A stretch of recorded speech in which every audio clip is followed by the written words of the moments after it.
Mais là, en ce moment, il y a un sujet qui est venu sur la table, qui est le revenu minimum universel ou bien le revenu décent, proposé par M. Valls ou par M. Hamon. D'abord, je précise tout de suite, ce n'est pas le revenu universel dont a parlé Bernard Friot depuis des mois et même des années, qui est tout autre chose, hein, qui est un objet bien pensé, réfléchi, qui correspond à un projet politique particulier.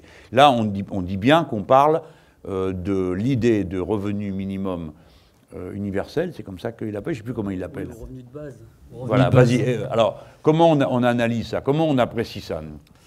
Alors, la presse l'a mis sur le devant de la scène parce que Hamon et Valls, effectivement, comme tu le dis, ont utilisé cette trouvaille pour se distinguer dans une primaire du PS qui n'intéresse pas grand monde pour le moment. Et puis... Parle bien dans le micro, hein, Lim, vas-y. Oui, et donc, c'est pas un truc vraiment révolutionnaire. Ça passionne pas mal de gens, mais quand on passe aux travaux pratiques, on se rend compte que ce qu'ils proposent, c'est simplement un revenu dit de base à 750 €, c'est-à-dire quelque chose qui est en dessous du niveau du seuil de pauvreté, c'est-à-dire 60% du revenu médian. Le revenu médian, c'est 1 700 €. Hein, la moitié des gens. C'est compliqué parce que Lim est un économiste. La moitié des gens gagnent en dessous de 1 700 €. Et donc, ce qu'on appelle le seuil de pauvreté, c'est 60% du revenu médian. Donc, c'est 1 000 €, grosso modo. Donc, ce que propose le PS, c'est rien d'autre que de le mettre en dessous du seuil de pauvreté. Donc, vous voyez que c'est pas franchement révolutionnaire.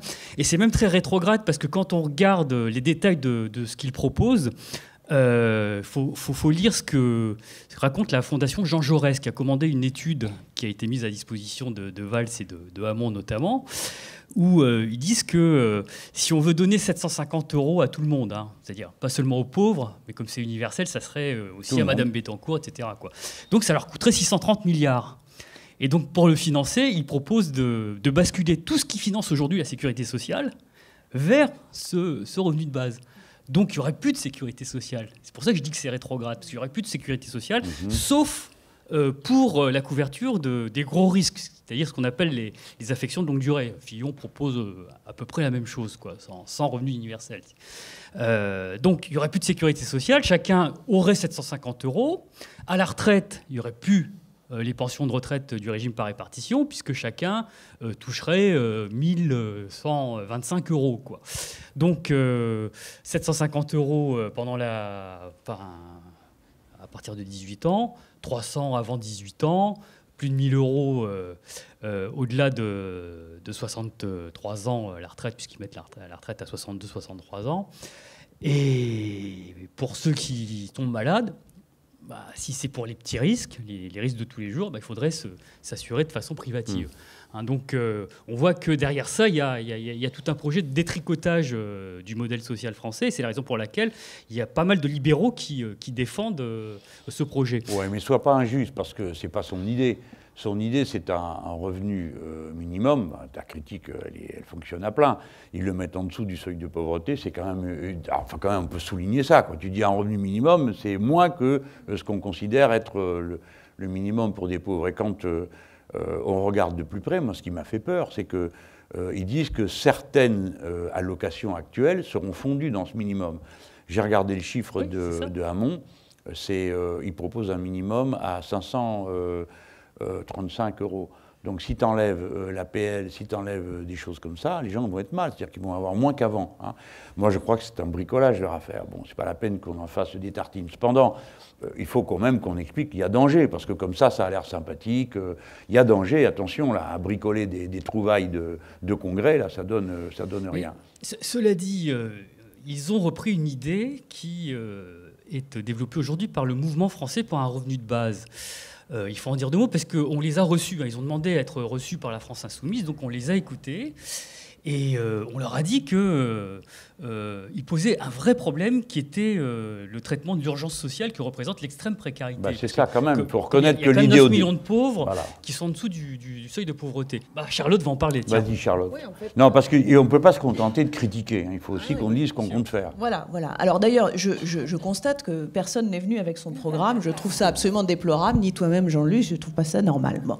Donc moi, je ne me déplace pas sans le programme, voilà, je trouve une caméra là-bas. Voilà. Donc je veux absolument que vous l'appreniez par cœur, mes chers camarades. Voilà. Bon.